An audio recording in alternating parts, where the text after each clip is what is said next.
Live की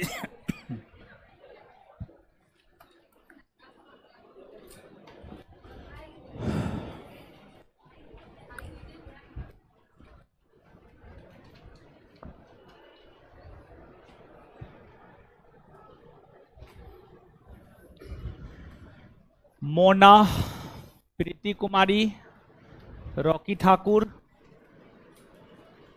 रजत कुमार, सबको good evening. Rajat Kumar बोल रहा है क्लास नहीं चल रहा है गुरुजी। क्लास तो अभी शुरू हुआ है अब चलेगा ना। चंदन जी, दीपक कुमार चौरसिया ऑनलाइन, सभी लोग हैं, सभी लोग लाइव आ गए हैं। आ जाइए, तो कमेंट को थोड़ा आगे बढ़ाइए।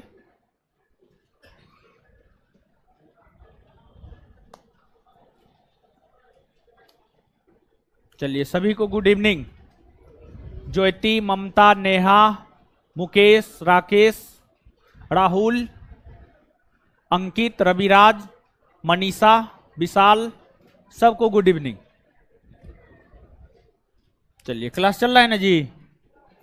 हाँ, एगो लड़का काहे कि बोला था, देख लीजिएगा इन्हें हम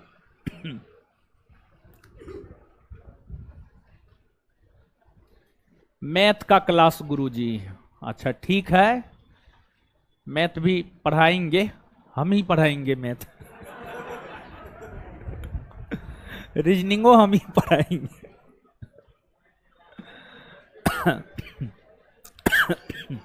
मैथ मेरा भी ठीक है था, समझे, लेकिन अब आता ना है, अब भूल गए। चलिए आ जाइए। अब तो एक बात बता देते हैं,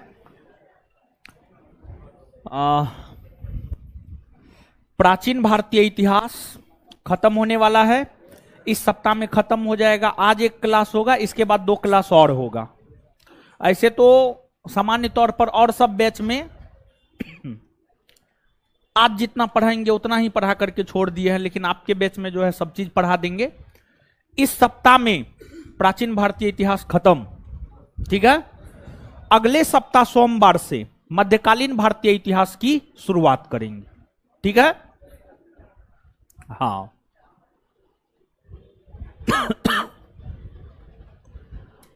जो लोग करेंट के लिए कमेंट कर रहे हैं, करेंट के लिए नोटिफिकेशन आने के बाद जो है करेंट के विषय में हम चर्चा करेंगे, क्योंकि देखिए पेपर में दिया है नोटिफिकेशन जून में आएगा। देखिए करेंट का मसला क्या है कि जब परीक्षा होता है ना, जिस डेट में परीक्षा होता है ना, उससे 1 साल पहले का करेंट पढ़ना होता है। तो अगर नोटिफिकेशन जून जुलाई में आता है तो परीक्षा नवंबर दिसंबर में होगा, तो पूरे 2022 के करेंट को पढ़ना है, 2023 के करेंट को पढ़ना है, 2023 के करेंट को आपको पढ़ना है। और परीक्षा डेट से 6 माह पहले के करेंट को काफी गहराई से जाकर पढ़ना है, उसके पहले 6 माह को ऊपर ऊपर से पढ़ना है। तो इसलिए करंट के विषय में हम आपके साथ अभी चर्चा नहीं करते हैं। तो नोटिफिकेशन आने के बाद करंट के विषय में हम आपके साथ चर्चा करेंगे। करंट का रिजल्ट में बहुत अहम रोल होता है, ये बात हमको मालूम है। तो आपको जो है ये सब बात नहीं याद दिलाना है, फिर भी हमको याद रहेगा। और ऑब्जेक्टिव वाला क्वेश्चन डाल दीजिए एंशिएंट हिस्ट्री का। अच्छा डाल देंगे ना। देखिए एंशिएंट और मेडिवल में हम ऑब्जेक्टिव नहीं करवाएंगे, लेकिन जब मॉडर्न में जाएंगे ना तो मॉडर्न में ऑब्जेक्टिव भी करवाएंगे, क्योंकि एंशिएंट और मेडिवल उतना महत्वपूर्ण नहीं है जितना महत्वपूर्ण मॉडर्न है। जैसे मॉडर्न में हम आपको क्या कर रहे हैं, सिर्फ और सिर्फ थ्योरी पढ़ा रहे हैं, सॉरी एंशिएंट में क्या कर रहे हैं, सिर्फ और सिर्फ थ्योरी पढ़ा रहे हैं। मेडिवल में भी सिर्फ और सिर्फ थ्योरी ही पढ़ाएंगे, लेकिन जब मॉडर्न में इंटर करेंगे तो थ्योरी और ऑब्जेक्टिव दोनों, क्योंकि मॉडर्न ज्यादा महत्वपूर्ण है, समझ गए। तो जो ज्यादा महत्वपूर्ण है वहां पे ज्यादा फोकस करना है, जो कम महत्वपूर्ण है उस पर कम फोकस करना है। तो एंशिएंट और मेडिवल कम महत्वपूर्ण है मॉडर्न के तुलना में। महत्वपूर्ण सब है लेकिन मॉडर्न के तुलना में कम महत्वपूर्ण है, इसलिए यहां पर ऑब्जेक्टिव हम नहीं करवा रहे हैं, लेकिन ऑब्जेक्टिव क्वेश्चन आंसर जो है डलवा देंगे।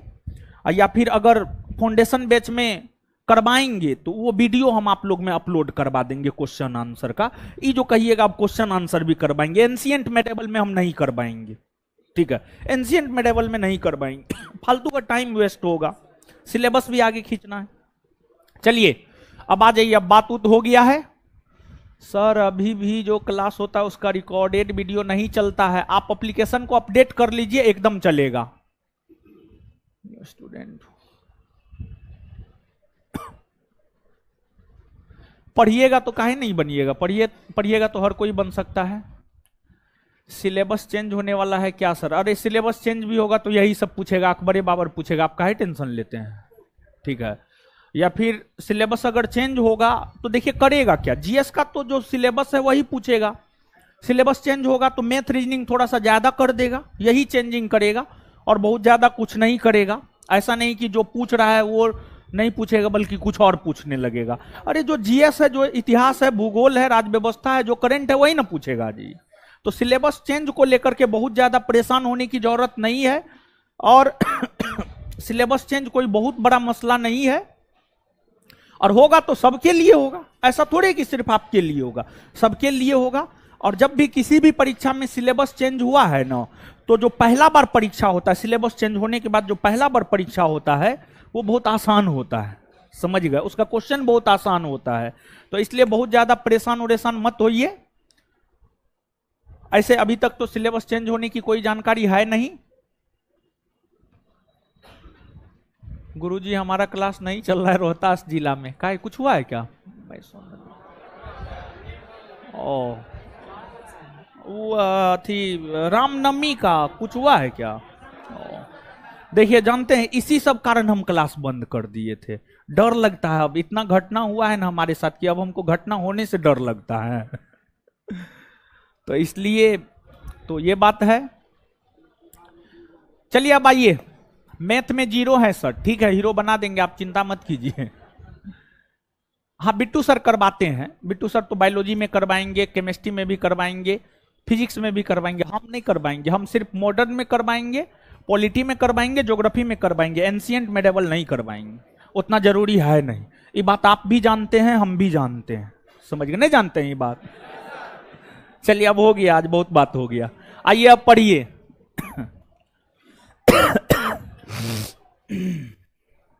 अरे मार्कर कहाँ है? जाओ,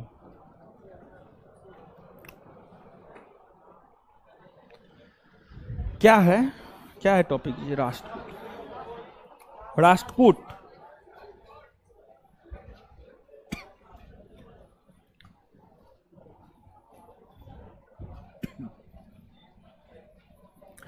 अच्छा पिछला क्लास में जो पढ़े हैं, पिछले क्लास में जो पढ़े हैं, दो चार पांच क्वेश्चन पूछते हैं, ठीक है। पिछले क्लास में क्या एगो शंकराचार्य पढ़े थे और एगो पल्लव पढ़े थे, कुछ याद है कि खा पी करके पचा दिए? पचा दिए ना? हाँ आराम से पचा दिया कीजिए। बताइए, 2-4 गो क्वेश्चन का जवाब दीजिए।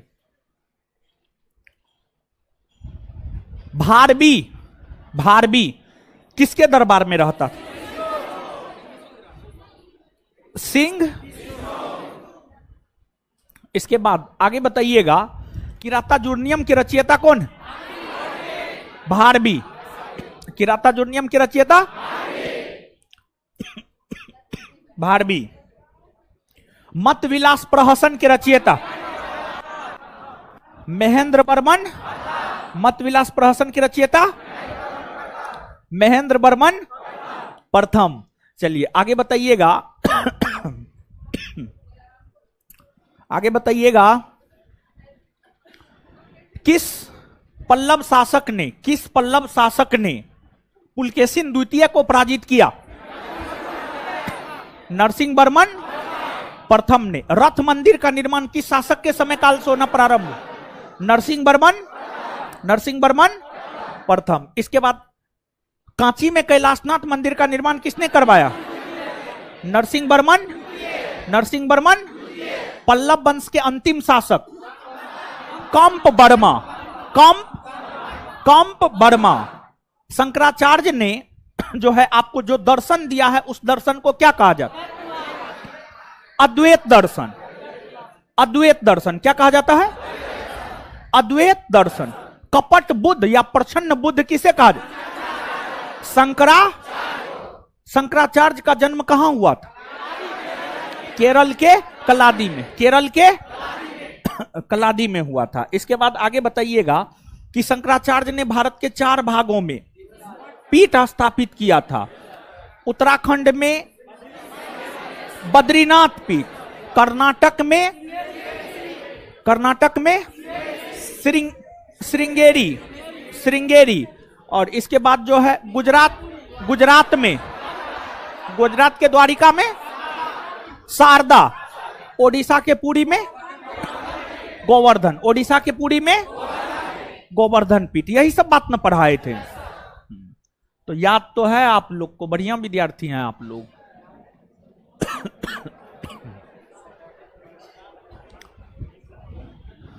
देखिए,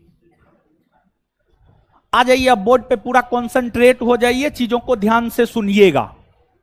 देखिए, हम जो पैसा लेते हैं ना, हम पैसा समझाने का लेते हैं, हम सही बता रहे हैं।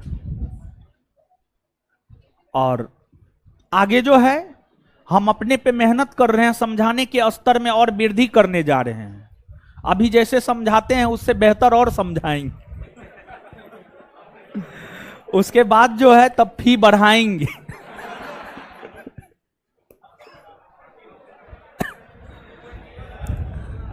चलिए, अब आइए राष्ट्रकूट वंश। बहुत विद्यार्थी हमको कॉल मैसेज करते रहता है, सर जो भी पर्व आता है सब में, सर फलना पर्व में छूट दे दीजिए, चिल्ला पर्व में छूट दे दीजिए। देखिए, हमको ऐसा लगता है कि मेरा जो प्रोडक्ट है वो इतने का है, तो हम उतना में देते हैं। जिस रोज हमको लगेगा कि मेरा प्रोडक्ट 50,000 का हो गया, उस रोज हम 50,000 में बेचेंगे, समझ गए? तो अभी हमको सिर्फ लगता है 5,000 का मेरा प्रोडक्ट है, इसीलिए 5,000 में बेचते हैं। आगे और मेहनत कर रहे हैं अपने पर, आगे प्रोडक्ट का कॉस्ट और बढ़ेगा। ऑफर के चक्कर में मत रहिएगा आप लोग। जैसे देखिए, हम लोग बहुत संतुलित होकर के काम करते हैं। जैसे सुबह वाला टेस्ट में हम कुछ नहीं ले रहे हैं आपसे, हमको घाटा लगेगा उसमें। प्रत्येक दिन 3 पेज मिलता है आपको, 3 पेज मिलता है, जाकर के देखिए 1 महीना में कितना हो जाएगा, घाटा लगेगा उस टेस्ट में। खैर, उससे मतलब नहीं है। तो उस टेस्ट का एकमात्र मकसद है क्या जानते हैं? विद्यार्थी जो है पर डे 100 क्वेश्चन बनाए परीक्षा के पैटर्न का। एक क्वेश्चन उसको बार बार आए, ताकि वो परीक्षा में जाकर के गलती ना करे। और जानते हैं, वो जो टेस्ट है, भले वो 100 रुपया, भले हमको उसमें घाटा लगेगा, लेकिन वो टेस्ट रिजल्ट देगा संस्थान में। आप देख लीजिएगा, हम आपको बता देते हैं, समझ गए? उस टेस्ट से बहुत रिजल्ट आएगा। आने वाले, अभी वैकेंसी भी नहीं आया है, लेकिन वैकेंसी आने से पहले हम बोल रहे हैं, सबसे ज्यादा रिजल्ट उस टेस्ट से आएगा। क्योंकि बहुत सारी बातें हैं, एडमिशन नहीं हुआ है तो आगे दूसरा टेस्ट आएगा, उसमें एडमिशन लीजिएगा। अब दूसरा आएगा, जल्दी आएगा। आइए अब पढ़ते हैं।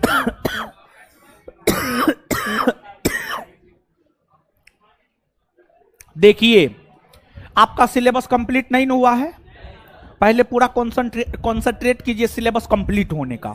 सिलेबस कंप्लीट हो गया तब टेस्ट मारिए ना, तब टेस्ट मार, दबा करके टेस्ट मारिए तब। सिलेबस लेकिन पहले कंप्लीट होने दीजिए। कम से कम 2 से 3 सब्जेक्ट तो जरूर होना चाहिए, तब आपको टेस्ट मारना चाहिए। नहीं तो देखिए होता क्या है, टेस्ट मारिएगा, मार्क नहीं आएगा, डिमोटिवेट हो जाइएगा, समझ गए? और अगर मान लिया जाए कि 2 से 3 सब्जेक्ट आपका क्लियर है, तो कम से कम 40 से 50% क्वेश्चन तो बनेगा। 100 में 40 से 50 मार्क तो कम से कम आएगा। तो आपको लगेगा कि नहीं, पढ़े हैं तो आ रहा है मार्क, समझ गए? तो ये सब जरूरी है। कम से कम 2 से 3 सब्जेक्ट खत्म होने दीजिए, तब टेस्ट में पार्टिसिपेट कीजिएगा, ज्यादा फायदा करेगा। ऐसे तो हमको लगता है कि आप लोग ऐसे भी पटना में हैं, पटना में हम भी लगभग 2008 से हैं, समझ गए? 2008 से हैं तो लगभग 10-12 साल 15 साल हो ही गया होगा। तो पटना के विद्यार्थी को पटना के विद्यार्थी के नस नस को हम जानते हैं। अपना पूरा जीवन तो लॉजे में गुजारे हैं, समझ गए? तो पटना के विद्यार्थी पढ़ता उड़ता ना है, गिना चुना विद्यार्थी को छोड़ करके। तो आपको तो हम यही कहेंगे कि सुबह से लेकर शाम तक आप क्लास में बैठे रहिए, उसी में आपका भलाई है, समझ गए? क्योंकि आप में पढ़ने का गुण है ये नहीं है। क्लासरूम में रहिएगा, कम से कम 1 घंटा में 15 को फैक्ट सुनिएगा, 5 को याद रहेगा ना। तो रूम पर बैठ करके मोबाइल चलाने से तो बढ़िया ना है जी, समझ गए? लॉज में आप लोग क्या करते हो वो हमको भी पता, हम भी लॉजे में रहते हैं तो हमको पता है आप क्या करते हैं क्या नहीं करते हैं, समझे? राष्ट्रकूट वंश, राष्ट्रकूट का शाब्दिक अर्थ होता है देश का प्रधान। राष्ट्रकूट का शाब्दिक अर्थ क्या होता है? देश का प्रधान, देश का प्रधान, देश का प्रधान। देखिए, जैसे एक बात आप पढ़े हैं, अजातशत्रु एक ऐसा शासक है जो अपने पिता की हत्या कर गद्दी प्राप्त किया, बदले में अपने पुत्र के द्वारा। ये बात याद है? उसी प्रकार से राष्ट्रकूट वंश में कुछ बात है।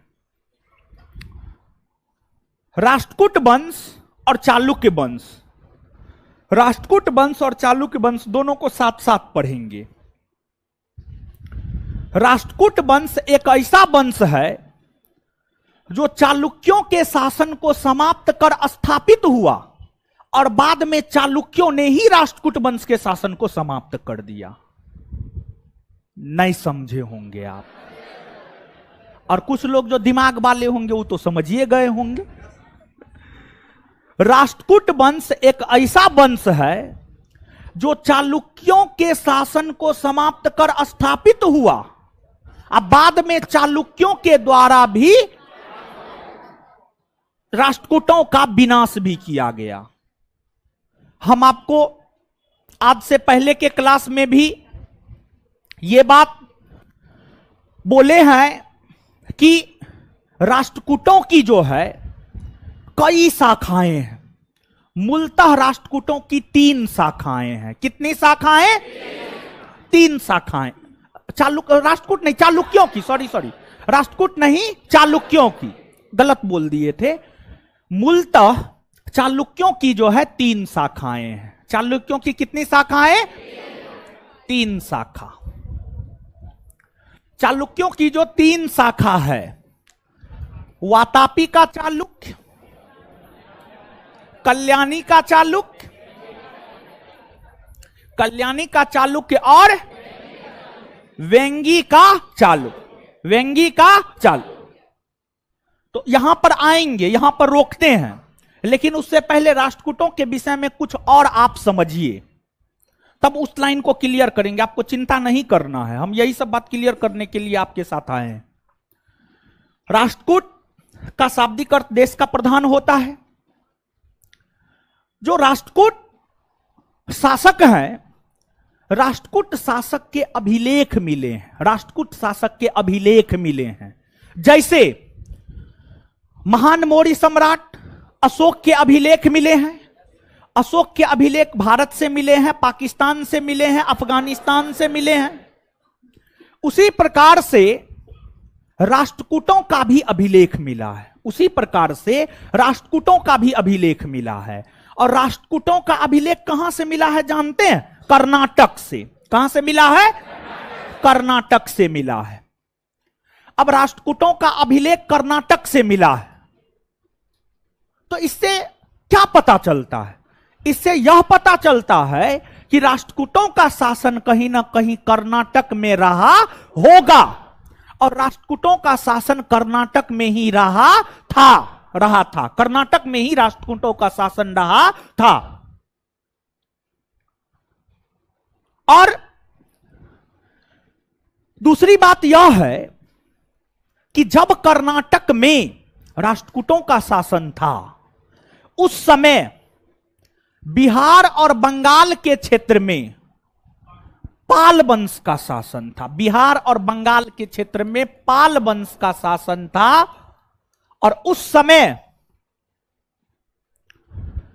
पश्चिमी भारत में, इस एरिया में गुर्जर प्रतिहारों का शासन था। गुर्जर प्रतिहार का शासन था, गुर्जर प्रतिहार का शासन था।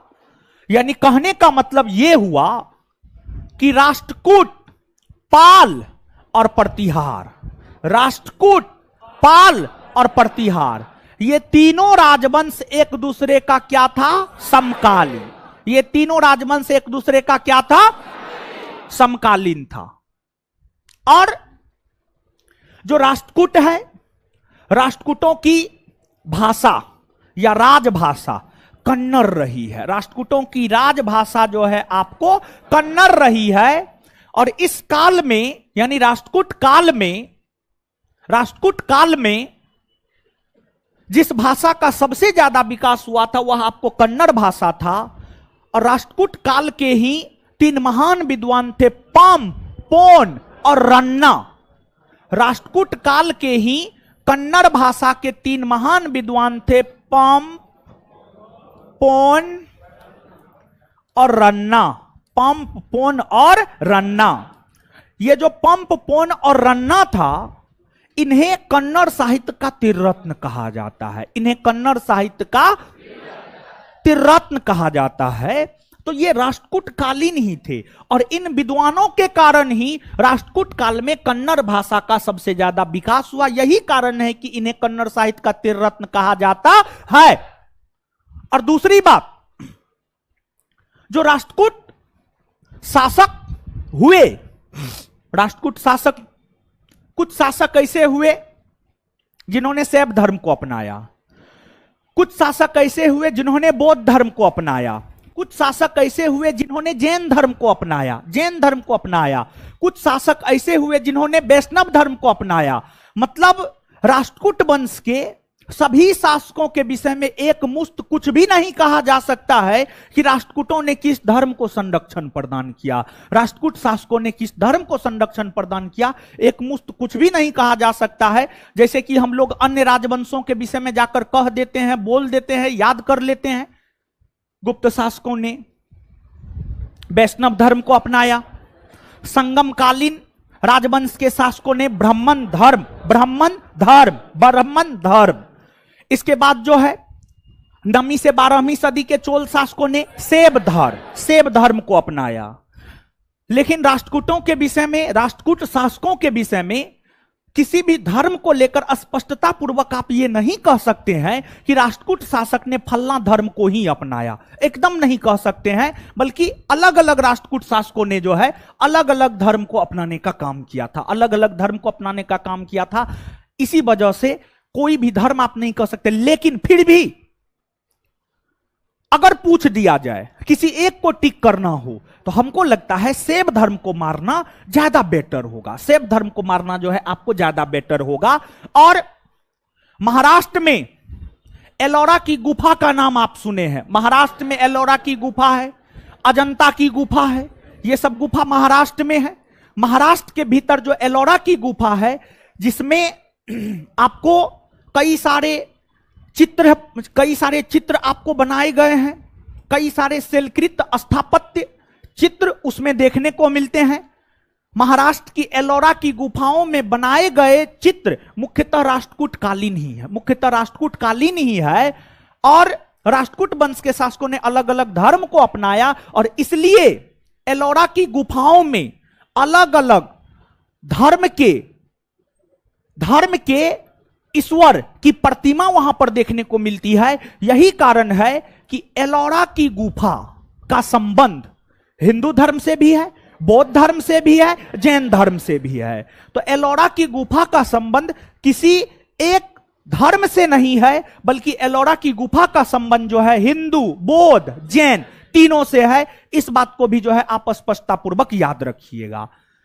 जो राष्ट्रकूट वंश है, इस राष्ट्रकूट वंश के शासन की स्थापना दंती दुर्ग के द्वारा किया गया था। किसके द्वारा किया गया था? दंती दुर्ग के द्वारा किया गया था। राष्ट्रकूट वंश के शासन की स्थापना की अगर हम लोग बात करें तो राष्ट्रकूट वंश के शासन की स्थापना जो है आपको दंती दुर्ग के द्वारा किया गया था। वही इस राजवंश के अगर हम लोग अंतिम शासक की बात करें तो अंतिम शासक जो है आपको कर्क द्वितीय हुए। देखिए प्रथम और अंतिम इसलिए बताए हैं क्योंकि जो एक बात हमने आपको बोला था चालुक्यों के शासन का अंत करके राष्ट्रकूट वंश के शासन की स्थापना हुई। अब बाद में चालुक्यों ने ही राष्ट्रकूट वंश के शासन का अंत किया। इसी लाइन को क्लियर करने के लिए हमने राष्ट्रकूट वंश के संस्थापक और राष्ट्रकूट वंश के अंतिम शासक का नाम यहां पर लिख दिया ताकि आप आराम से समझ सके। देखिए, सबसे पहले कर्नाटक के क्षेत्र में, सबसे पहले कर्नाटक के क्षेत्र में जो है आपको सबसे पहले कर्नाटक के क्षेत्र में जो है आपको यहां पर जो वातापी का चालुक्य है, और चालुक्यों की जो ये 3 शाखा है, इन 3 शाखाओं में चालुक्यों की जो सबसे महत्वपूर्ण शाखा है, सबसे महत्वपूर्ण शाखा है या जो सबसे मूल शाखा है वह आपको वातापी का चालुक्य है। कौन है? वातापी का चालुक्य, वातापी का चालुक्य। और वातापी के चालुक्य की अगर हम बात करें तो वातापी के चालुक्य वंश के संस्थापक थे जयसिंह। वातापी के चालुक्य वंश के संस्थापक कौन थे? जयसिंह। जयसिंह वातापी के चालुक्य वंश के संस्थापक थे। वहीं इस राजवंश के जो प्रथम साम्राज्य निर्माता शासक माना जाता है वह आपको कीर्तिवर्मन प्रथम, कीर्तिवर्मन प्रथम, कीर्तिवर्मन प्रथम जो है वातापी के चालुक्य वंश के प्रथम साम्राज्य निर्माता शासक माने जाते हैं। वहीं वातापी के चालुक्य वंश के जो सबसे महान शासक है, वातापी के चालुक्य वंश के सबसे महान शासक के रूप में चर्चा मिलता है पुलकेशिन द्वितीय, पुलकेशिन द्वितीय। और जो पुलकेशिन द्वितीय है इनका शासन काल है 609 ईस्वी से लेकर के 642 ईस्वी। 609 ईस्वी से लेकर 642 ईस्वी जो है आपको पुलकेशिन द्वितीय का शासन काल है। और जो पुलकेशिन द्वितीय है ये वातापी के चालुक्य वंश का ही सबसे महान शासक नहीं बल्कि सभी चालुक्य शासकों में सबसे महान थे। सभी चालुक्य शासकों में सबसे महान जो है आपको पुलकेशिन द्वितीय था, पुलकेशिन द्वितीय था। और पुलकेशिन द्वितीय के विषय में विस्तार पूर्वक जानकारी हमें ऐहोल प्रशस्ति लेख से मिलती है। ऐहोल प्रशस्ति लेख, ऐहोल प्रशस्ति लेख से मिलती है। और जो ऐहोल प्रशस्ति लेख है इसकी रचना रवि कृति ने किया है। किसने किया है? रवि कृति। रवि कृति ने संस्कृत भाषा में किया है, रवि कृति ने संस्कृत भाषा में किया है। और इसी ऐहोल प्रशस्ति लेख से हमें पुलकेशिन द्वितीय के विषय में विस्तार पूर्वक जानकारी प्राप्त होता है। और जो पुलकेशिन द्वितीय है, पुलकेशिन द्वितीय के विषय में पहले भी हम आपको चर्चा कर चुके हैं। जब हम आपको वर्धन वंश के विषय में बता रहे थे वहां पर भी चर्चा किए थे। जब हम आपको पल्लव वंश के विषय में बता रहे थे वहां पर भी चर्चा किए थे। दोनों जगह हम आपको चर्चा किए थे। पुलकेशिन द्वितीय अपने समकालीन उत्तर भारतीय राजा हर्षवर्धन को नर्मदा नदी के तट पर पराजित किया। हर्षवर्धन को नर्मदा नदी के तट पर 618-19 ईस्वी में, 618-19 ईस्वी में पुलकेशिन द्वितीय ने जो है 618-19 ईस्वी में हर्षवर्धन को नर्मदा नदी के तट पर पराजित किया।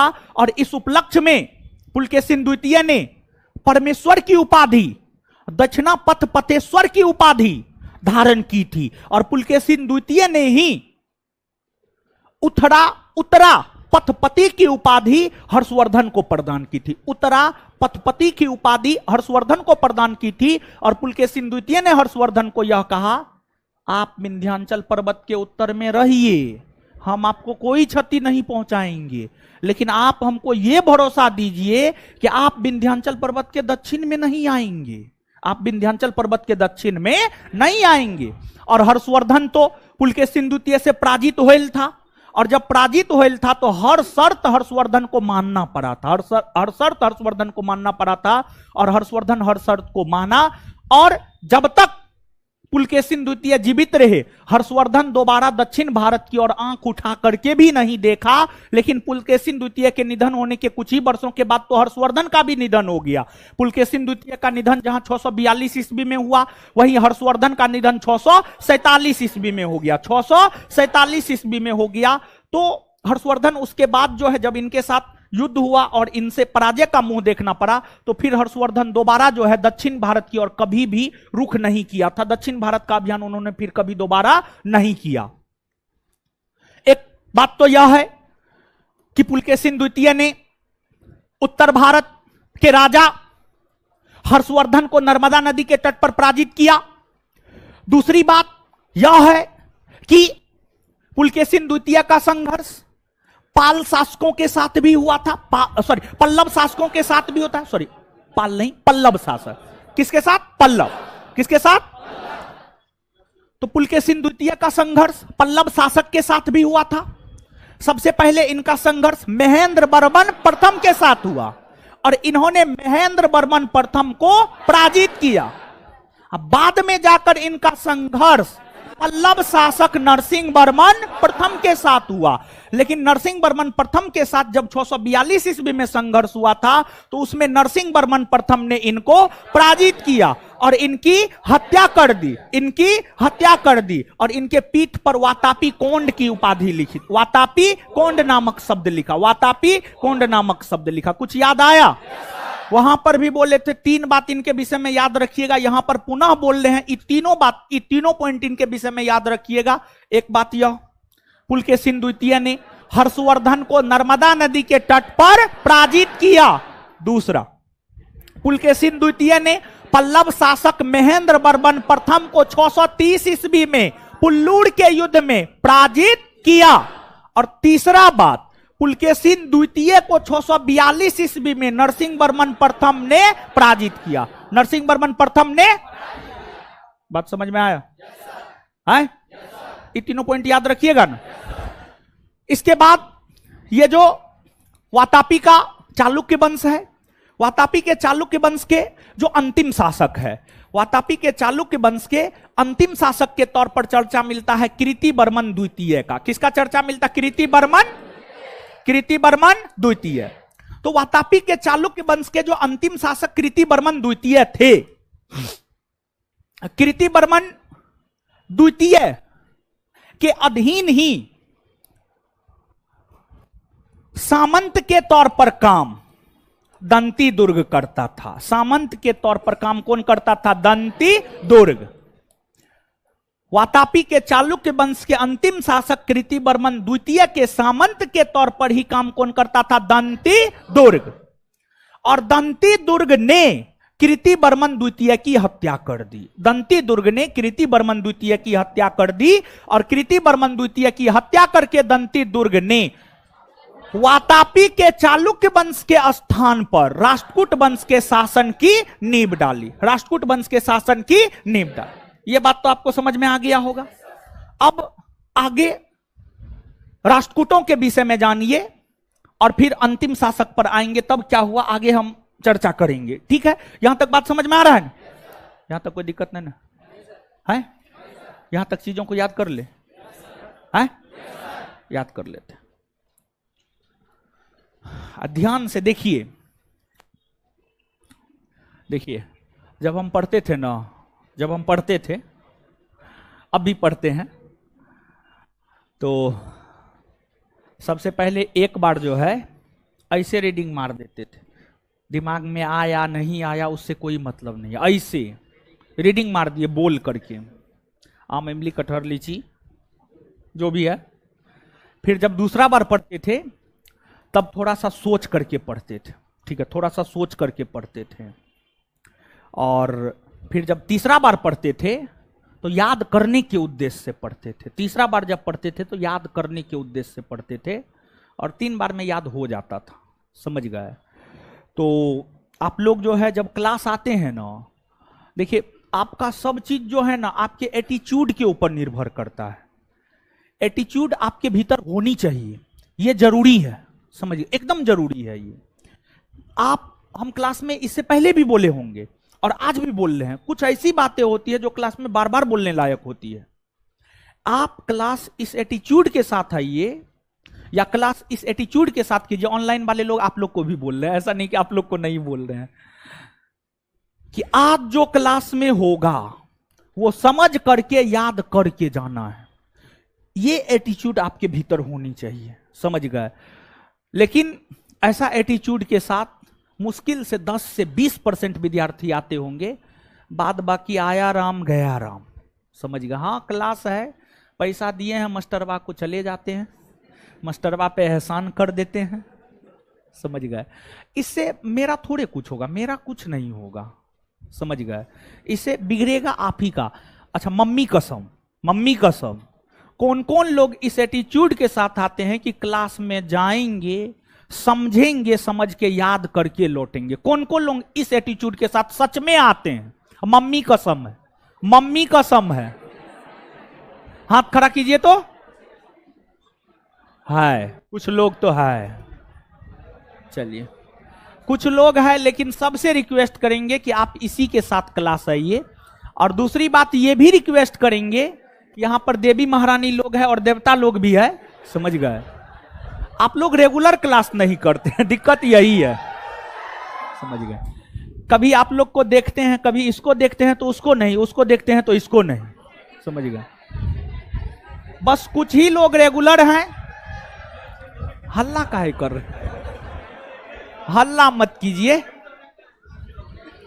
हल्ला मत कीजिए, समझा रहे हैं, समझिए।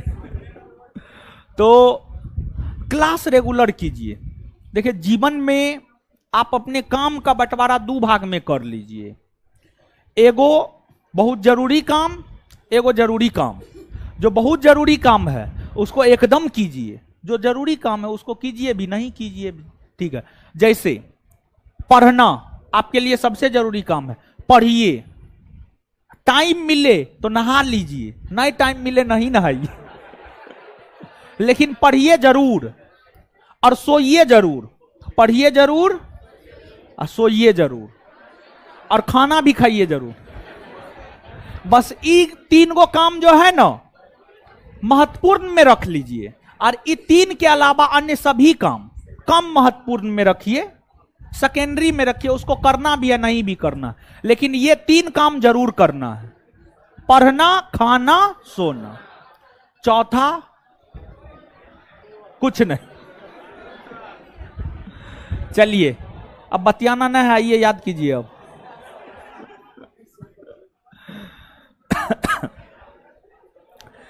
राष्ट्रकूट का शाब्दिक अर्थ क्या होता है? राष्ट्रकूट का शाब्दिक अर्थ, राष्ट्रकूटों की राजभाषा, राजभाषा। अच्छा, राष्ट्रकूट काल में किस भाषा का सबसे ज्यादा विकास? किस भाषा का? अच्छा, एक बात और, कन्नड़ भाषा के त्रिरत्न के अंतर्गत कौन कौन आता? कन्नड़ भाषा के त्रिरत्न के अंतर्गत पंपोनर। अच्छा, राष्ट्रकूटों का शासन भारत के किस राज्य में था? किस राज्य में? राष्ट्रकूट के समकालीन बिहार और बंगाल में कौन राज्य?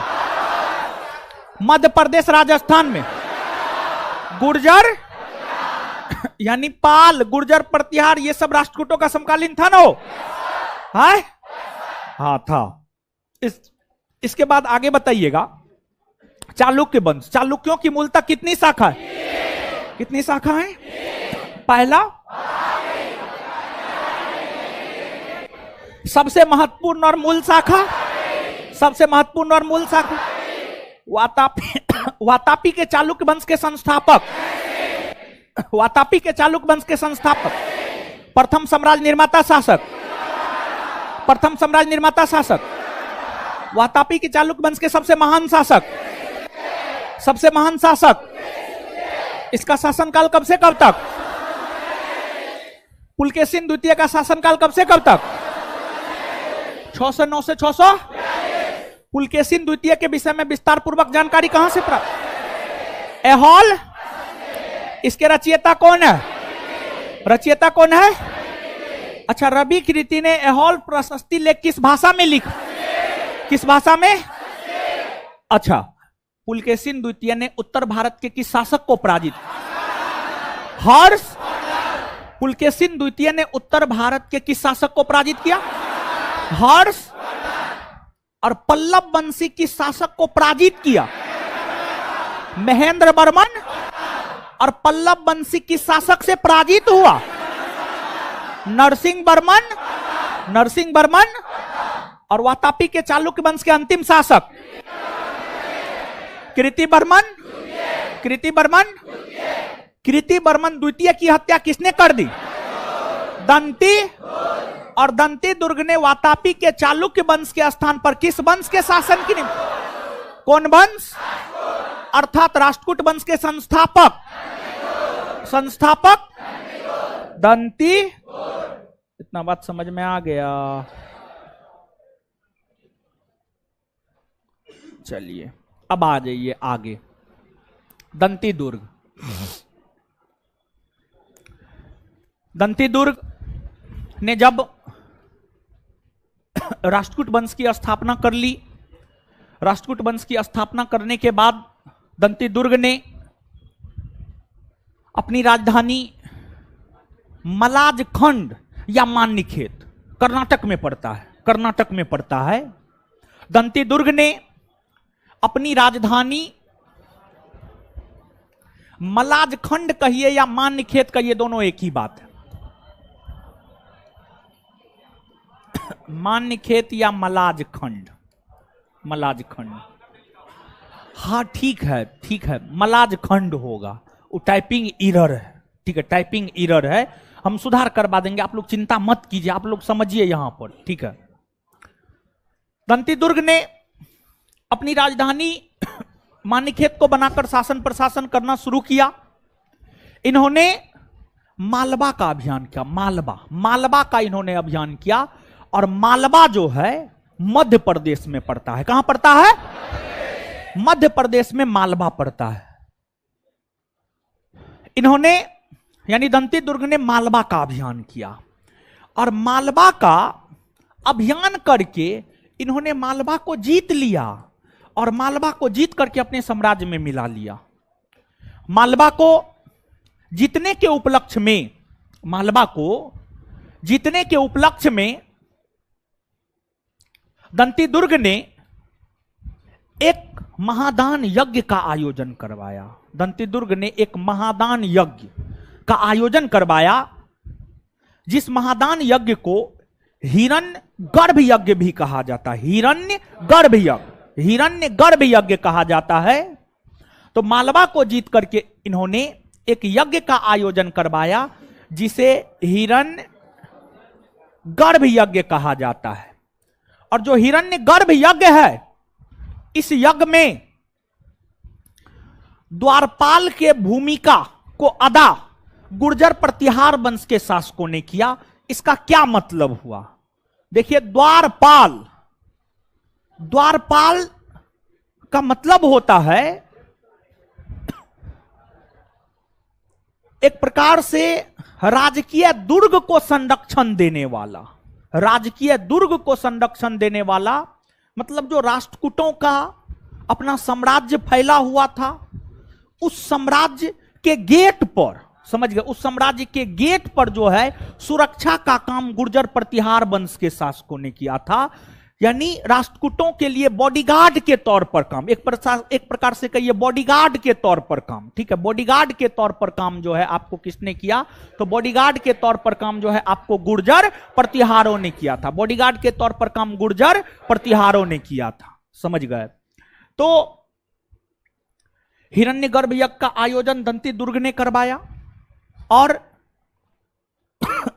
इस यज्ञ के दौरान द्वारपाल के तौर पर गुर्जर प्रतिहारों ने किया देखरेख, गुर्जर प्रतिहारों ने देखरेख किया। और प्राचीन काल में हर राजवंश की भांति इस राजवंश में भी राजतंत्रात्मक एवं वंशानुगत शासन प्रणाली का ही प्रचलन हुआ करता था, जिस वजह से दंती दुर्ग का उत्तराधिकारी उसके पुत्र बने। और दंती दुर्ग का उत्तराधिकारी जो है अगला शासक बना था, उसका नाम था कृष्ण प्रथम। दंती दुर्ग का उत्तराधिकारी बना था, उसका नाम था कृष्ण प्रथम। कृष्ण प्रथम, कृष्ण प्रथम का शासन काल है 758 से 773। 758 से 773 याद रखने की जरूरत है नहीं, समझ गए? नहीं है, एकदम नहीं है। कृष्ण प्रथम बना और जो कृष्ण प्रथम था, इनको इसलिए याद रखना होता है क्योंकि महाराष्ट्र के भीतर एलोरा की पहाड़ी को काटकर, एलोरा की पहाड़ी को काटकर कैलाशनाथ मंदिर का निर्माण इन्होंने ही करवाया था, इन्होंने ही करवाया था, कृष्ण प्रथम ने करवाया था। इसलिए इनको याद रखना जरूरी हो जाता है। देखिए, यहां पर ध्यान देने वाली बात यह है कि एक मंदिर है, कांची का कैलाशनाथ मंदिर, कांची का कैलाशनाथ मंदिर, अगर आपको याद हो तो कांची के कैलाशनाथ मंदिर का निर्माण नरसिंह वर्मन द्वितीय ने करवाया था। तो गौर से ध्यान से सुनिएगा इस बात को। कांची तमिलनाडु में पड़ता है। कांची के कैलाशनाथ मंदिर का निर्माण पल्लव वंशी शासक नरसिंह वर्मन द्वितीय ने करवाया था। वहीं महाराष्ट्र के एलोरा में स्थित कैलाशनाथ मंदिर का निर्माण कृष्ण प्रथम ने करवाया था। कृष्ण प्रथम ने करवाया था। और कृष्ण प्रथम ने जो महाराष्ट्र के एलोरा में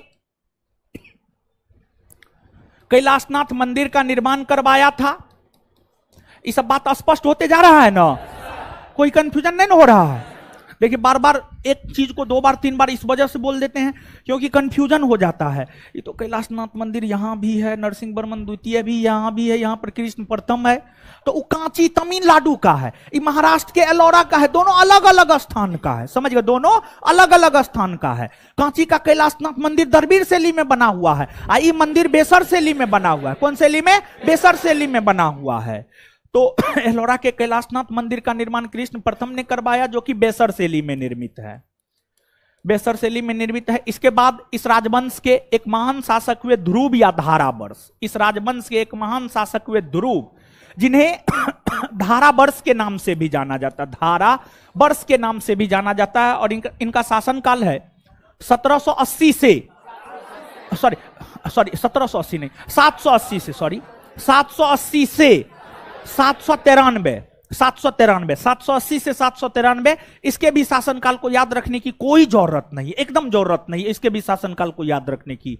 ध्रुव या धारावर्ष, इनके विषय में इसलिए याद रखना होता है कि देखिए हर कालखंड में कोई ना कोई, हर कालखंड में कोई ना कोई शहर सबसे महत्वपूर्ण केंद्र बिंदु के तौर पर उभरा है। जैसे 6ठी सदी ईस्वी पूर्व से लेकर 6ठी सदी ईस्वी पूर्व से लेकर 6ठी सदी ईस्वी तक, 6ठी सदी ईस्वी पूर्व से लेकर यानी 600 बीसी से लेकर 600 एडी तक पाटलिपुत्रा यानी पटना, पाटलिपुत्रा यानी पटना सबसे प्रमुख केंद्र के तौर पर रहा था, सबसे प्रमुख केंद्र के तौर पर रहा था।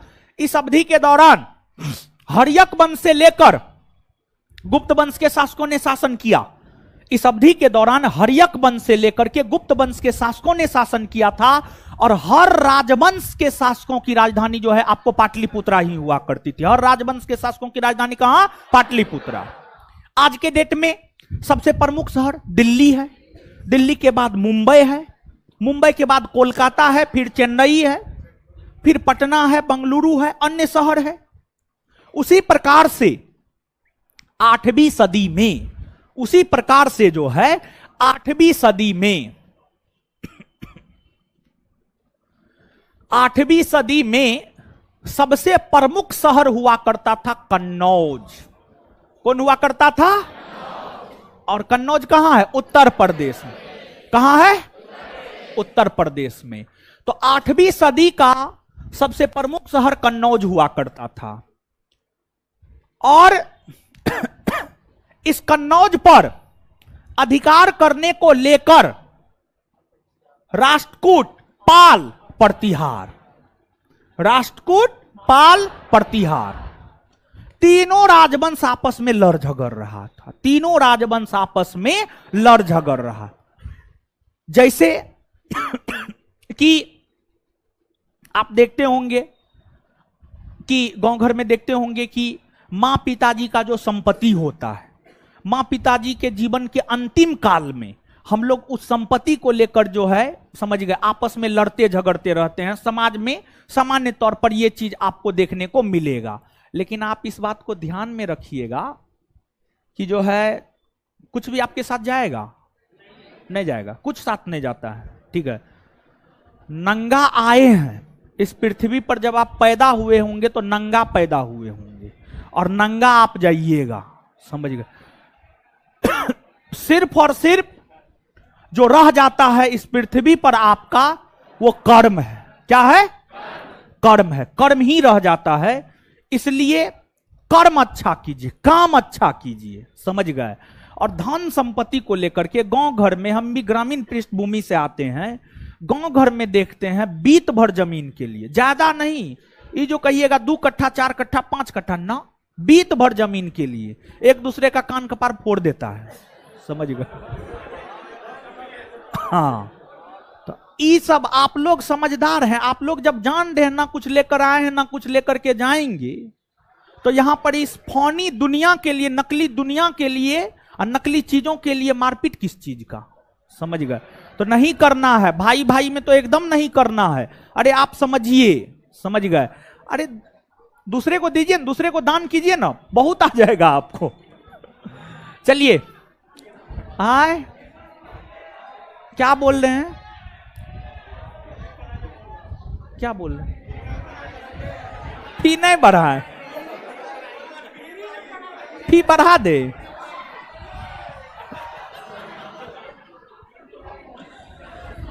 देखिए, आप लोग सीधा सोच लेते हैं। देखिए, लोगों को लगता क्या है जानते हैं? बहुत कमाते हैं, लेकिन बहुत नहीं कमाते हैं। समझे? देखिए, रूम रेंट है, बिजली बिल है, स्टाफ है, सीधा 18% जीएसटी है, इनकम टैक्स है। समझ गए? सब चीज है, सब चीज भरते हैं। ऐसा नहीं है कि जो है जीएसटी इनकम टैक्स नहीं भरते हैं। एक रोज क्लास लेने वाले थे, बीच में जो छुट्टी हुआ था, क्लास लेने वाले थे, क्लास नहीं लिए, वही जीएसटी पीएसटी का मैटर था। समझ गए? तो उसी में जो है फंसे रह गए और क्लास नहीं लिए। तो सब चीज सरकार को देते हैं। 100 रुपया आप देते हैं तो सीधा 18 रुपया तो हम सीधा सरकारी को दे देते हैं। अगर आप 100 रुपया हमको देते हैं तो सीधा उसका 18 रुपया हम सरकार को देते हैं। आप देखिए, रसीद पर जीएसटी नंबर लिखा हुआ है, जीएसटी नंबर डाल कर जाकर के देखिए ना। समझ गए? ऑफलाइन ऑनलाइन दोनों मोड में। समझ गए? तो ये चीज है। तो आप लोग को लगता है कि जो है फी बहुत ज्यादा है, बहुत कम फी है, बहुत नगण्य फी है, इससे कम फी नहीं हो सकता है। सही बता रहे हैं। अरे एक बात बताइए, सोचिए ना भाई, आप लोग तो समझते ना है। बताइए, 1 महीना रूम में रहते हैं, कितना रुपया देते हैं रूम ओनर को? कितना?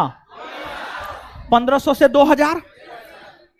2 दिसंबर को बैच शुरू हुआ है और ये बैच दिसंबर 2023 तक चलेगा। कम से कम 1 साल पढ़ाएंगे, कम से कम 1 साल चलेगा। और दिसंबर से पहले आपका परीक्षा नहीं होगा, ये बात सत्य है।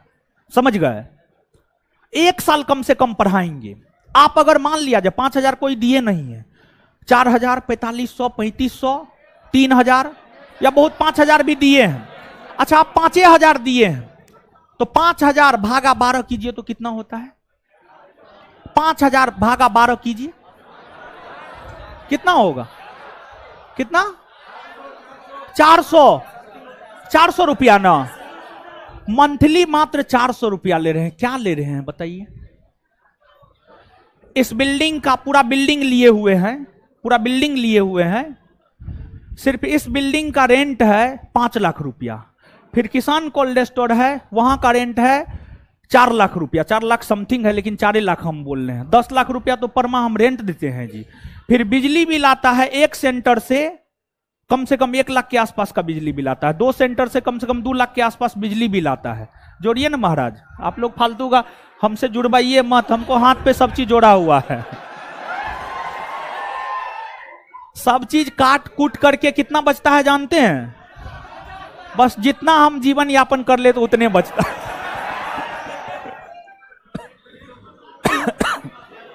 अब आगे आइए, फालतू बात में अटका देते हैं आप लोग। भाई आगे आइएगा। तो जो है आपको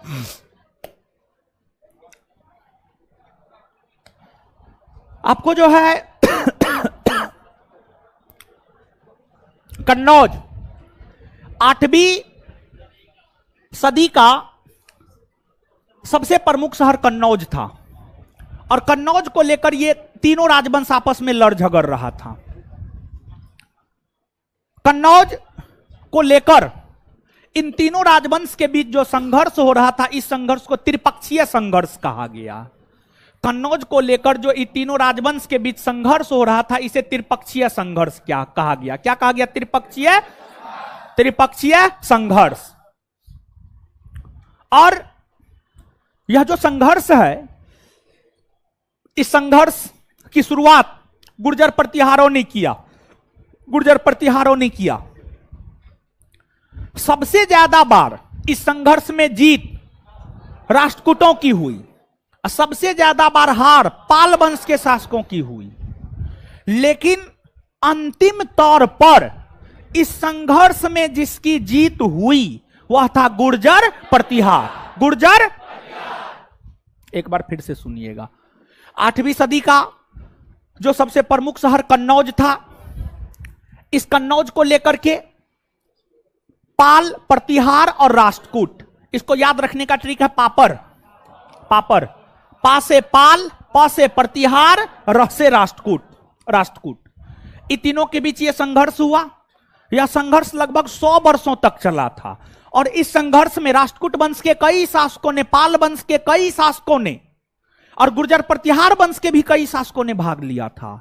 इस संघर्ष की शुरुआत गुर्जर प्रतिहार वंश के शासकों ने किया। सबसे ज्यादा बार जीत हुई राष्ट्रकूटों की, सबसे ज्यादा बार हार हुई पाल शासकों की, लेकिन अंतिम तौर पर जीत हुई गुर्जर प्रतिहारों की और अंतिम तौर पर कन्नौज पर अधिकार किया गुर्जर प्रतिहारों ने। गुर्जर प्रतिहारों ने अंतिम तौर पर जो है ये किया, अधिकार किया। तो ये जो कन्नौज को लेकर के त्रिपक्षीय संघर्ष हो रहा था, इस त्रिपक्षीय संघर्ष में राष्ट्रकूटों के तरफ से भाग लेने वाला प्रथम शासक ध्रुव या धारावर्ष था। इसलिए ध्रुव या धारावर्ष को हमें याद रखना होता है। वहीं राष्ट्रकूट वंश के जो सबसे महान शासक हैं, राष्ट्रकूट वंश के सबसे महान शासक के तौर पर चर्चा मिलता है अमोघ वर्ष का। और जो अमोघ वर्ष है, इसके शासनकाल को याद रखना जरूरी है। इसका शासनकाल है 814 ईस्वी से लेकर के 878 ईस्वी। 814 ईस्वी से लेकर के 878 ईस्वी जो है अमोघ वर्ष का शासनकाल है।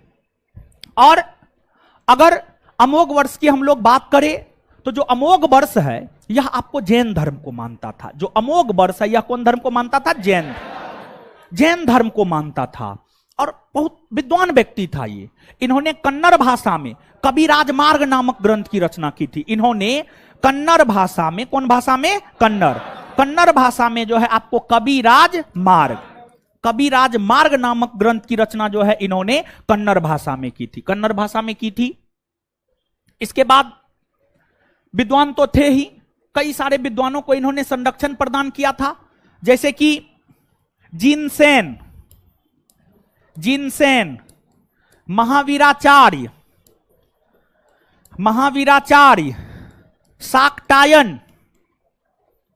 शाक्टायन, ये सभी ऐसे विद्वान थे जो अमोघ वर्ष के दरबार में रहते थे। इसमें जिनसेन ने आदि पुराण की रचना की थी। जिनसेन ने आदि पुराण नामक ग्रंथ की रचना की थी। वहीं महावीराचार्य ने जो है गणित सार संग्रह की रचना की थी। गणित सार संग्रह की रचना की थी।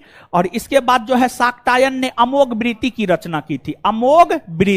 शाक्टायन ने अमोघ वृत्ति की रचना की थी। तो आदि पुराण के रचयिता जिनसेन, गणित सार संग्रह के रचयिता महावीराचार्य, अमोघ वृत्ति के रचयिता शाक्टायन, ये सभी के सभी जो है आपको अमोघ वर्ष के दरबार में रहते थे।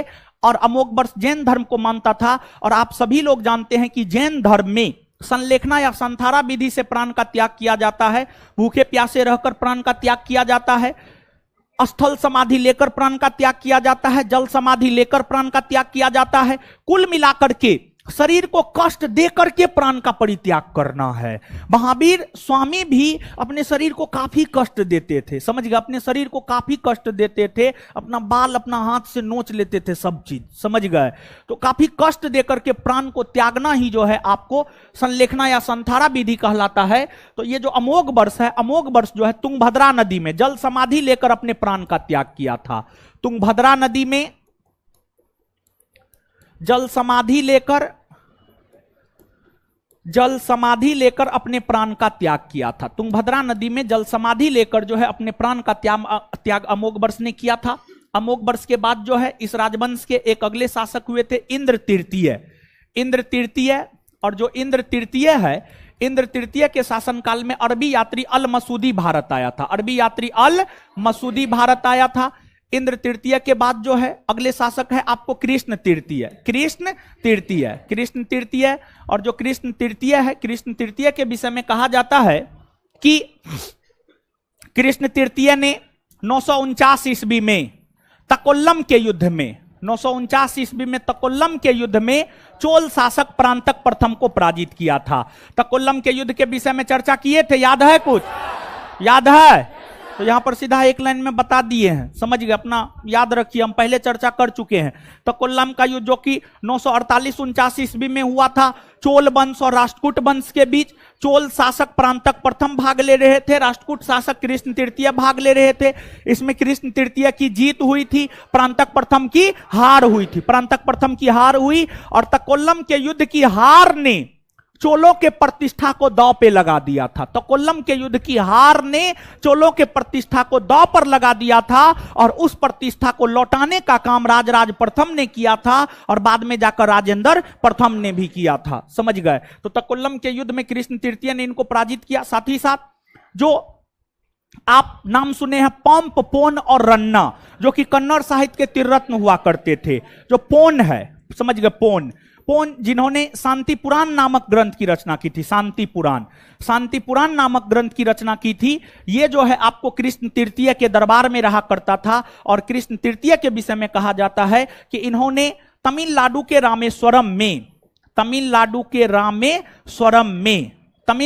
रामेश्वरम में जो है कृष्ण तृतीय ने विजय स्तंभ और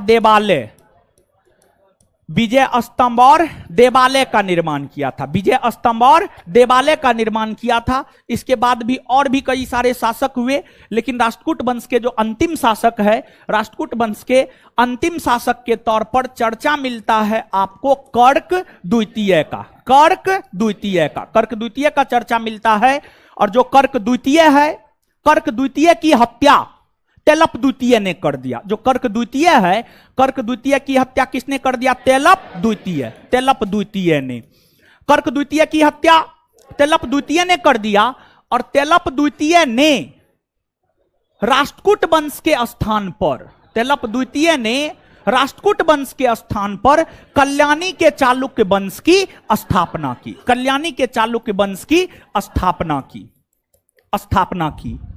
तो अब आप इस बात को समझिएगा, एक बार फिर से इस बात को आप सुन लीजिए कि जो राष्ट्रकूट वंश है, राष्ट्रकूट वंश के अंतिम शासक है आपको कर्क, और कर्क द्वितीय की हत्या किसने कर दी? तेलप द्वितीय ने। और तेलप द्वितीय ने कर्क द्वितीय की हत्या करके राष्ट्रकूट वंश के स्थान पर एक नए राजवंश कल्याणी के चालुक्य वंश के शासन की स्थापना किया। कल्याणी के चालुक्य वंश के शासन की। अब सुनिए, क्या हम ये बात कह सकते हैं कि सबसे पहले छठी सदी ईस्वी में सबसे पहले कर्नाटक में वातापी के चालुक्य वंश ने शासन किया। वातापी के चालुक्य वंश का अंत करके राष्ट्रकूटों ने शासन किया और राष्ट्रकूटों का अंत करके कल्याणी के चालुक्यों ने शासन। क्योंकि आपने जाना है कि वातापी के चालुक्य वंश के अंतिम शासक कृतिवर्मन द्वितीय की हत्या दंती दुर्ग ने किया और दंती दुर्ग ने राष्ट्रकूट वंश के शासन की स्थापना की। दंती दुर्ग से लेकर कर्क द्वितीय तक शासक हुए। कर्क द्वितीय की हत्या तेलप द्वितीय ने किया और तेलप द्वितीय ने राष्ट्रकूट वंश के स्थान पर कल्याणी के चालुक्य वंश के शासन की। तो जो एक लाइन बोले थे आज क्लास के शुरुआती दौर में, राष्ट्रकूट वंश एक ऐसा राजवंश है जिसने चालुक्यों के शासन का अंत करके शासन करना शुरू किया। अब बाद में चालुक्यों के द्वारा ही वह विस्थापित भी हुआ। बाद में चालुक्यों के द्वारा ही वह विस्थापित भी हुआ। तो ये लाइन जो बोले थे शुरू में, अब कुछ स्पष्ट हो रहा है, सब लोग को स्पष्ट हो रहा है, दिमाग में चले गया, बात क्लियर है, इससे आगे बढ़े ना। अब आइए 1 मिनट में जो है यहां तक चीजों को याद कर लेते हैं और फिर उधर जाएंगे, ठीक है। तो यहां पर जो है, यहां से ना हम लोग को देखना है, इससे पहले तो याद कर लिए हैं, ठीक है। तो आइए 1 मिनट में याद करते हैं, फिर आगे बढ़ जाएंगे। राष्ट्रकूट वंश के संस्थापक कौन? राष्ट्रकूट वंश के संस्थापक राष्ट्रकूटों की राजधानी मान्यखेत या मलाजखंड। राष्ट्रकूटों की राजधानी दंती दुर्ग ने मालवा को जीत करके कौन सा यज्ञ किया? मालवा को जीत करके कौन सा यज्ञ? और इस यज्ञ के दौरान द्वारपाल की भूमिका कौन अदा की? गुर्जर हिरण्यगर्भ यज्ञ के दौरान जो है द्वारपाल का भूमिका किसने अदा किया था? किसने? गुर्जर प्रतिहार। अच्छा, दंती दुर्ग का उत्तराधिकारी महाराष्ट्र के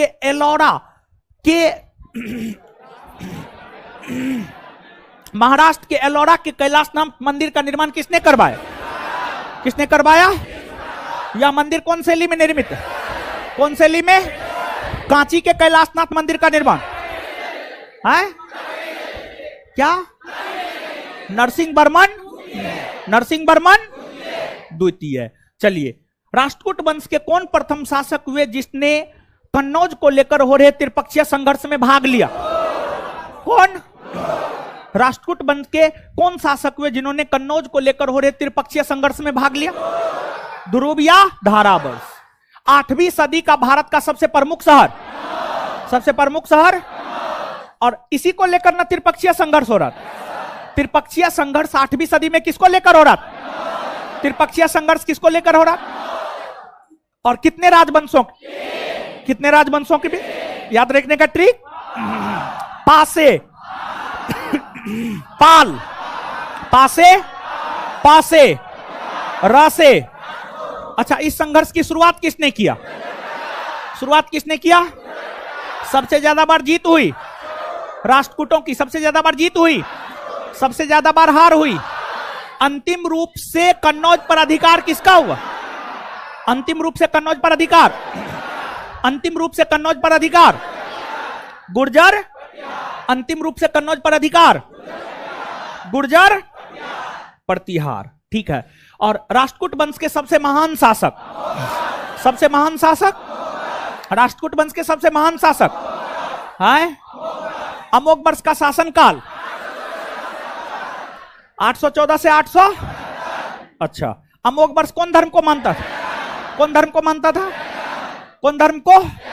जैन धर्म को मानता था। और चलिए, इसके बाद आगे बताइएगा कि जो है आपको जिनसेन हो गया, महावीराचार्य हो गया, शाक्टायन हो गया, ये सब किसके दरबार में रहता था? आदि पुराण के रचयिता, आदि पुराण, गणित सार संग्रह, अमोघ मृति, कवि राजमार्ग के रचयिता, आदि पुराण,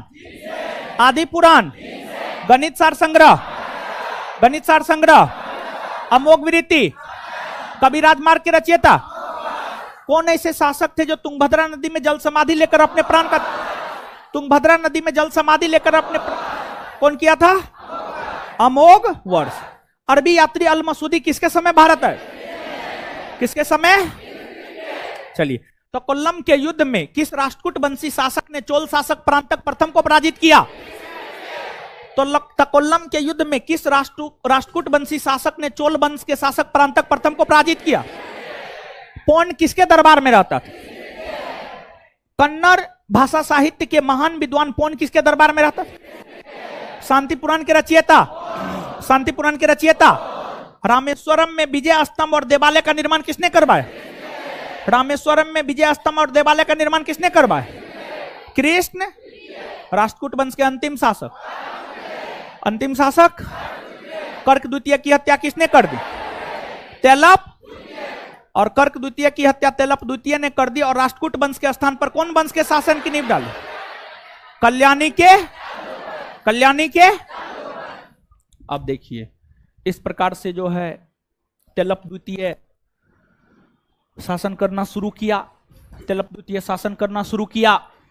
तेलप द्वितीय जब तक शासक रहे तब तक, तेलप द्वितीय जब तक शासक रहे तब तक कल्याणी के चालुक्य वंश की राजधानी मान्यखेत ही रही थी।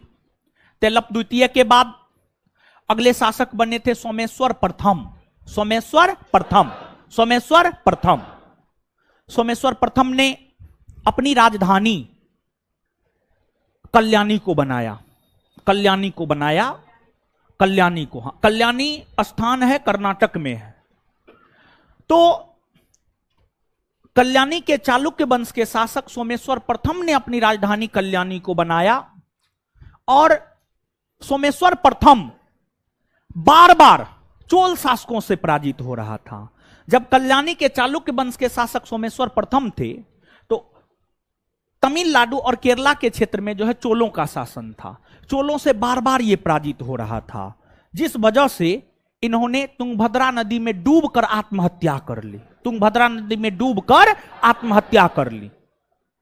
इसके बाद सोमेश्वर द्वितीय बना। सोमेश्वर द्वितीय के बाद इस वंश के अगले शासक बने आपको विक्रमादित्य छठा। और जो विक्रमादित्य छठा था यह कल्याणी के चालुक्य वंश के सबसे महान शासक हुए। विक्रमादित्य छठा जो है कल्याणी के चालुक्य वंश के सबसे महान शासक हुए।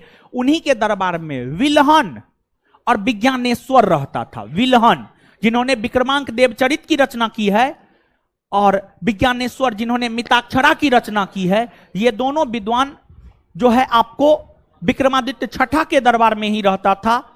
विक्रमादित्य छठा के बाद भी और भी कई सारे शासक हुए, लेकिन कल्याणी के चालुक्य वंश के अंतिम शासक हुए आपको सोमेश्वर चौथा। नोट में मेरे ख्याल से हो सकता है सोमेश्वर छठा होगा। सोमेश्वर छठा को काट करके सोमेश्वर चौथा कर लीजिएगा। सोमेश्वर चतुर्थ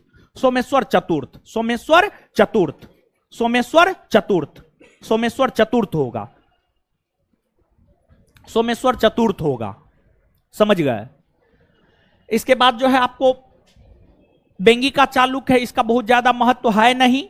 बेंगी आंध्र प्रदेश में पड़ता है। बेंगी के चालुक्य वंश की स्थापना विष्णुवर्धन ने किया था। वही इस राजवंश के सबसे महान शासक विजयादित्य तृतीय और अंतिम शासक जो है आपको विजयादित्य सप्तम। समझ गए? तो ये चीज है, यही आपको राष्ट्रकूट और चालुक्य के विषय में हुआ। इन बातों को आप याद रखिएगा। आइए आप मेरे साथ एक बार याद कीजिए, फिर जो एक आध गो पॉइंट नहीं होगा उसको नोट डाउन करवा देंगे, फिर आगे बढ़ेंगे। सुनिए, कल्याणी के चालुक्य वंश के संस्थापक तेलप द्वितीय के बाद अगले शासक बने सोमेश्वर प्रथम ने ही अपनी राजधानी मान्यखेत से कल्याणी को बनाया। तो मान्यखेत से अपनी राजधानी कल्याणी को किसने बनाया? सोमेश्वर। मान्यखेत से हटाकर अपनी राजधानी कल्याणी को किसने बनाया? सोमेश्वर। तुंगभद्रा नदी में डूबकर आत्महत्या किसने किया? सोमेश्वर प्रथम। तुंगभद्रा नदी में डूबकर आत्महत्या किसने किया? सोमेश्वर। और कल्याणी के चालुक्य वंश के सबसे महान शासक विक्रमादित्य छठा। कल्याणी के चालुक्य वंश के सबसे महान शासक विक्रमादित्य। कल्याणी के चालुक्य वंश के सबसे महान शासक विक्रमादित्य। और बिल्हन और विज्ञानेश्वर किसके दरबार में रहता था? विक्रमादित्य छठा। बिल्हन और विज्ञानेश्वर किसके दरबार में रहता? विक्रमांक देवचरित के रचयिता विल्हन, मिताक्षरा के रचयिता विज्ञान। तो मिताक्षरा के रचयिता मिताक्षरा विज्ञानेश्वर। विक्रमांक देव चरित विल्हन, विक्रमांक देव चरित, विक्रमांक देव चरित। एक बार फिर से, कल्याणी के चालुक्य वंश के सबसे महान शासक, हैं? विक्रमादित्य, विक्रमांक देव चरित के रचयिता, हैं? विक्रमांक देव चरित के रचयिता, मिताक्षरा के लेखक। आगे, कल्याणी के चालुक्य वंश के अंतिम शासक सोमेश्वर चतुर्थ, सोमेश्वर, सोमेश्वर, कल्याणी के चालुक्य वंश के अंतिम शासक, कल्याणी के चालुक्य वंश के अंतिम शासक सोमेश्वर।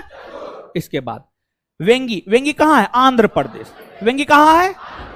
वेंगी के चालुक्य वंश के संस्थापक विष्णुवर्धन। कौन? वेंगी के चालुक्य वंश के संस्थापक, वेंगी के चालुक्य वंश के संस्थापक, वेंगी के चालुक्य वंश के संस्थापक, हाँ? क्या? सबसे महान शासक विजयादित्य तृतीय, सबसे महान शासक विजयादित्य, सबसे महान शासक। अंतिम शासक विजयादित्य सप्तम, अंतिम शासक विजयादित्य, विजयादित्य। वेंगी के चालुक्य वंश के संस्थापक विष्णु, वेंगी के चालुक्य वंश के संस्थापक, वेंगी के चालुक्य वंश के संस्थापक, वेंगी के चालुक्य वंश के संस्थापक, सबसे महान शासक विजयादित्य। अंतिम शासक विजयादित्य सप्तम, विजयादित्य। क्लियर? एक बार इसको 2 मिनट में फटाक से पढ़ लीजिए जल्दी। राष्ट्रकूट और चालुक्य दोनों 2 मिनट में पढ़िए, मुंह नहीं देखना है। ऑनलाइन वाले लोग आप लोग को भी बोल रहे हैं, ये मत समझिए कि आपको नहीं बोल रहे हैं। पढ़िए जल्दी।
चलिए गुरुजी लोग पढ़ लिए? पढ़िए पढ़िए, नहीं पढ़े पढ़िए।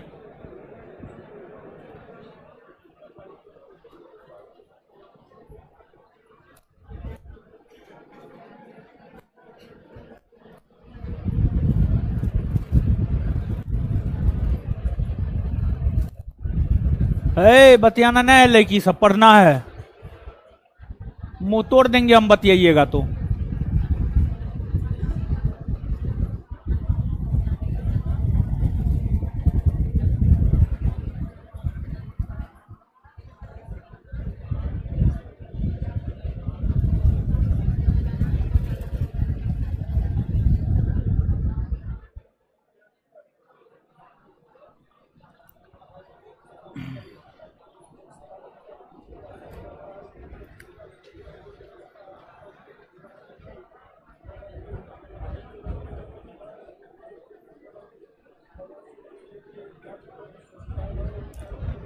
पढ़ लिए?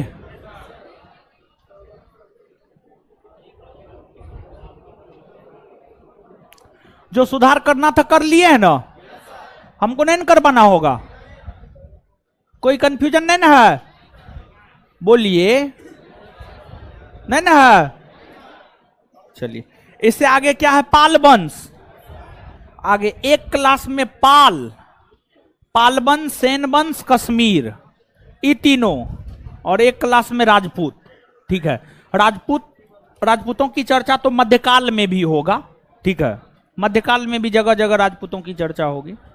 2 क्लास और लगेगा, प्राचीन खत्म। अगले मंडे से, ये खत्म हो या ना हो, अगले मंडे से मध्यकालीन शुरू करेंगे हम। ठीक है, खत्म हो जाएगा।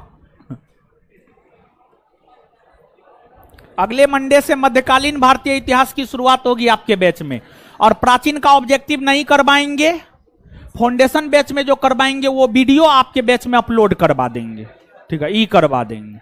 ठीक है, मटेरियल भी नहीं देंगे, अभी जो है आ रहा है।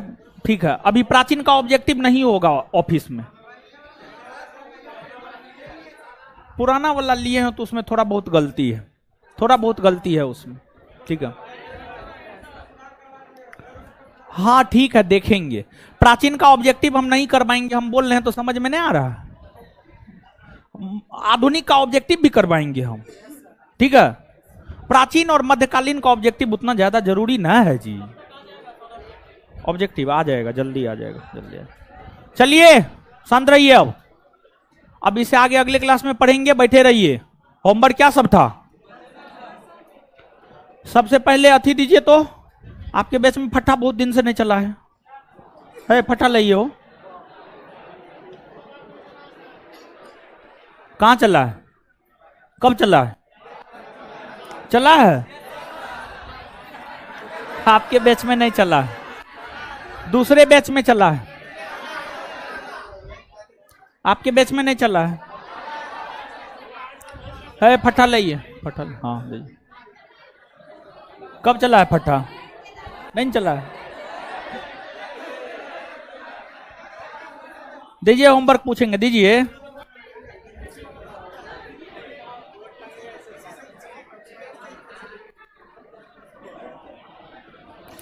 हाँ, चोट लगता है। दीजिए। सबसे पहले आपको मालूम है ना कि शनिवार को जो टेस्ट होता है उसका क्वेश्चन आंसर डिस्कशन याद करके आना है सोमवार को। मालूम है ना? किसको किसको मालूम नहीं है? किसको किसको मालूम नहीं है? अच्छा, तो क्या वो आरती उतारने के लिए देते हैं हम? मालूम नहीं है, ये आप जानिए। इंक्वायरी बढ़िया से लेकर काहे ना आते हैं? दीजिए, सबसे पहले होमवर्क दीजिए, ही पूछेंगे।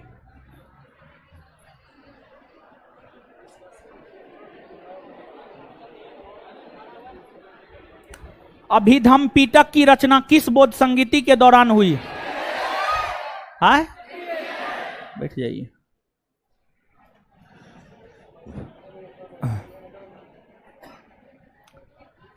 किस मुगल शासक द्वारा अलंकार शास्त्र पर रिसाल ए उसज नामक पुस्तक लिखी?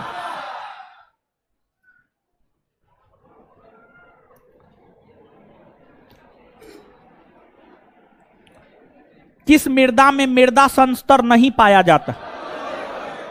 आप लोग शांत रहिए ना। है? आजाद हिंद फौज के झंडे पर किस पशु का चिन्ह? बैठिए, चलिए खड़ा हो जाइए। सिकियांग कांगड़ी पर्वत किस देश में? कहां है? बैठ जाइए, उधर खड़ा होइए। हाँ, तंसा अभयारण्य किस राज्य में? महाराष्ट्र में। बैठ जाइए, उधर खड़ा हो जाइए। नहीं, उसके पीछे बगल वाले। काठी लोक नृत्य किस राज्य का है? काठी। काठी बांग्ला जात्रा सब पश्चिम बंगाल का है। कहां का है? बैठ जाइए, रेड टोपी खड़ा हो जाइए। वर्तमान समय में राष्ट्रीय नागरिक रजिस्टर को किस राज्य में अद्यतीकरण करे? असम। व्हाइट टोपी उधर खड़ा हो जाइए, व्हाइट टोपी। हाँ, राष्ट्रीय मानवाधिकार आयोग के अध्यक्ष का कार्यकाल कितने वर्षों का होता है? 3 वर्ष। बैठ जाइए ना, जवाब दे दिए तो बैठिए ना। इधर खड़ा हो जाइए, गोरका मुंह। हाँ, व्हाइट टी शर्ट। संतोष ट्रॉफी का संबंध किस खेल से? बैठ जाइए।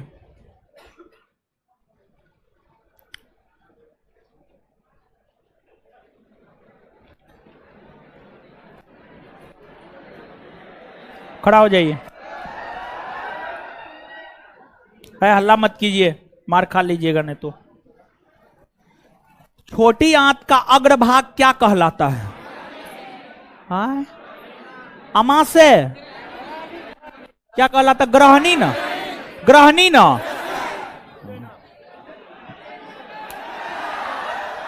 है, हल्ला नहीं।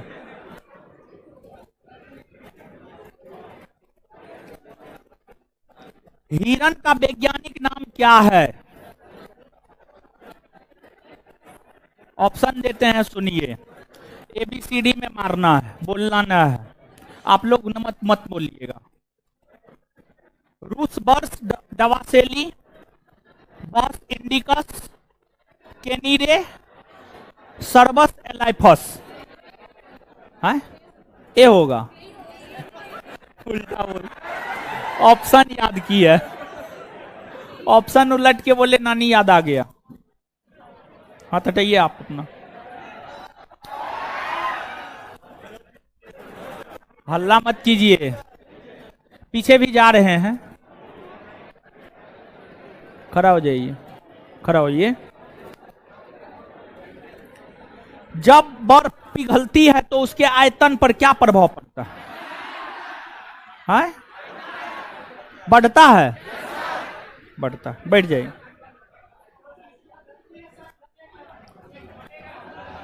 चलिए, खड़ा हो जाइए। तेल प्रदूषण के नियंत्रण में प्रयुक्त होने वाला सुपरबग क्या है? तेल प्रदूषण के नियंत्रण में प्रयुक्त होने वाला सुपरबग क्या है? कवक विकृति, जल विकृति, शैवाल विकृति, जीवाणु विकृति। कवक विकृति। कवक बोले हैं आप, जीवाणु विकृति। चलिए, खड़ा हो जाइए। हाँ, क्या कुछ बोलना है? हाँ,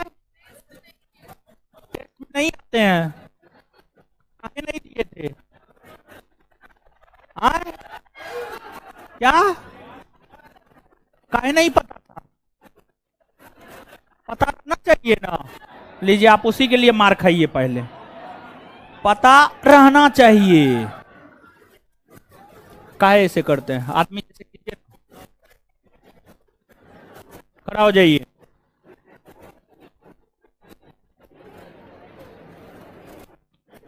विश्व मधुमेह दिवस किस तिथि को मनाया जाता है? 1 नवंबर, 14 नवंबर। खड़ा हो जाइए।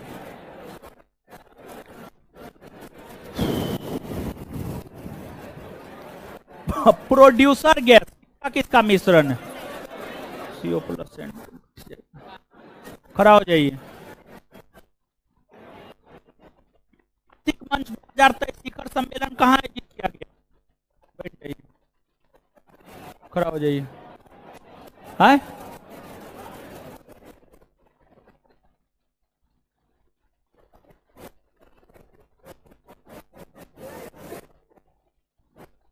हाल ही में जनवरी 2023 में कहाँ शुरू हुआ? क्या? इंदौर में। सुने हैं आप? हाल ही में जनवरी 2023 में बाजरा पर अंतर्राष्ट्रीय मेला कहां शुरू हुआ है? भोपाल कर्नाटक, कर्नाटक, खड़ा हो जाइए। चचियाते का है जी, है? अजीब बात है। तिमारा जनजाति किस राज्य में निवास करती है? नहीं पढ़े तो मुंह सबका ठेका नहीं लिए हैं, लीजिए, बैठ जाइए, खड़ा हो जाइए। को प्रदान करता है और उसके 258 को प्रदान करता है। लीजिए लीजिए लीजिए ना, लीजिए ना, खड़ा हो जाइए।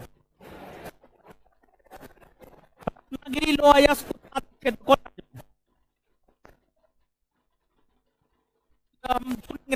महाराष्ट्र में, कहां पर? महाराष्ट्र में, खड़ा हो जाइए। आप लोग काव्यादर्श नामक ग्रंथ की रचना किसने की है? दंडी ने किया है। किसने किया है? दंडी ने। खड़ा हो जाइए।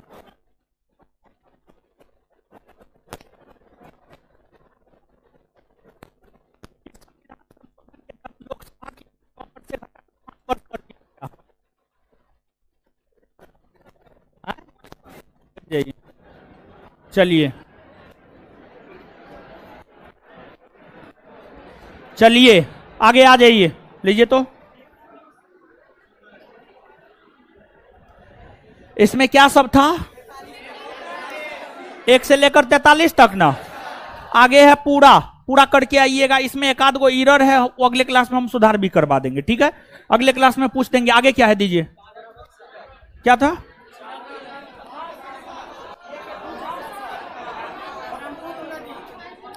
यहां तक हो गया है।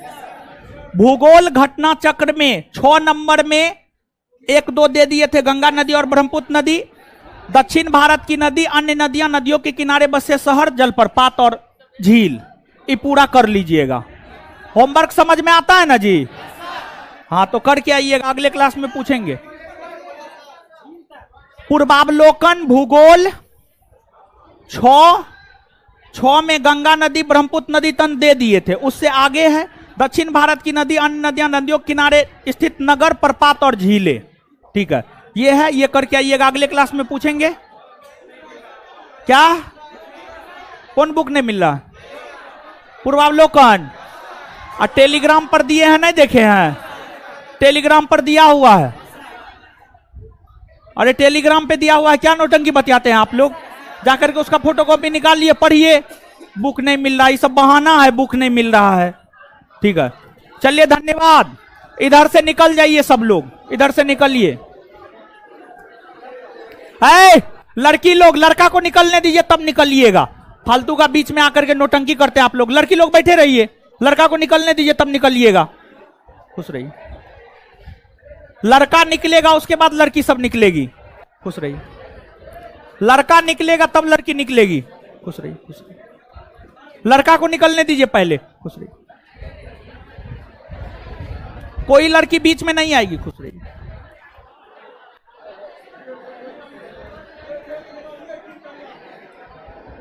इधर से गेट बंद है ना जी?